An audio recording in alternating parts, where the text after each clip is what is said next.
Okay. તમે જાણો જ છો કે આપણા દેશમાં નશો ખૂબ જ કરવામાં આવે છે. મને સૌથી વધારે આપણું રાજ્યમાં જે આપણું રાજ્ય એ નશા પર પ્રતિબંધિત રાજ્ય છે. આપણા રાજ્યમાં નશો કરવો એ ગુનો છે, તો છતાં પણ સૌથી વધુ નશો આપણા જ રાજ્યમાં કરવામાં આવે છે. અને ખાસ કરીને આપણા ગામડાઓમાં તમે જુઓ તો 11, 12, 13, 14 વર્ષના બાળકો પણ નશો કરતા હોય છે. ડ્રિંક્સ, એક્સેટ્રા, આલ્કોહોલ વગેરે પીતા હોય છે. અને નાના બાળકો પાન મસાલા સોપારી વગેરે ખાતા હોય છે. અને મોસ્ટલી હવે છોકરાઓ ફૂલ બનવા માટે સિગરેટ પીતા હોય છે. એમને ખબર છે કે એનાથી આપણું સ્વાસ્થ્ય ખરાબ થાય છે, તો છતાં પણ તેઓ નશો કરે છે. કારણ કે એમને લાગે છે કે જો અમે આવું કરીશું, સિગરેટ પીશું તો બધા સામે અમે ફૂલ લાગીશું. તો એ લોકોને એ નથી ખબર કે નશો કરવાથી પોતાને ખુદને પોતાના મોત તરફ આગળ વધે છે. જેવી રીતે નશો કરી રહ્યા છે, એમના સ્વાસ્થ્ય ખરાબ થતું રહે છે, એમના લીવર ખરાબ થતું રહે છે. અને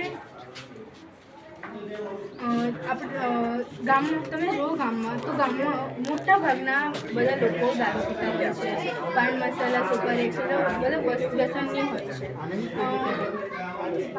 નાના છોકરાઓ પણ જીવનને પડી દીધું ખાતા છે અને નાનપણથી અમુક છોકરાઓ દારૂ લીધવાની લત લાગતી છે. જો આપણે દારૂ છોડી દઈએ, એ વાત બી છે કે જે વ્યસની બની જાય છે એમના માટે આ લત છોડવી ખૂબ અઘરી છે. ધીરે ધીરે જો તે લોકો પોતાની લત છોડી દે તો આપણું જે રાજ્ય છે, આપણો જે દેશ છે એ ખુશ રહી શકે છે. જેમ કે તમે પૃથ્વીના બે ભાગ પડે છે. એક તરફ વ્યસન થઈ રહ્યું છે, તો એ વ્યસનની બીજી બાજુ વ્યસન થઈ રહ્યું છે, એ બાજુ પૃથ્વી નિરાશ છે. કેમ કે ત્યાં આગળના લોકો ત્યાં આગળ જે રહે છે એ લોકોનું સ્વાસ્થ્ય ખૂબ જ ખરાબ છે. અને જે બાજુ નશો નથી કરી દેતા ત્યાં બધા સ્વસ્થ છે, એમને કોઈ પણ હાનિ નથી, એટલે એ બધા સુખેથી જીવી રહ્યા છે. તો જો આપણે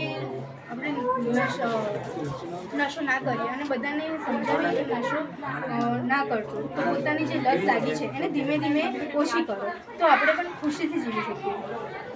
થેન્ક યુ.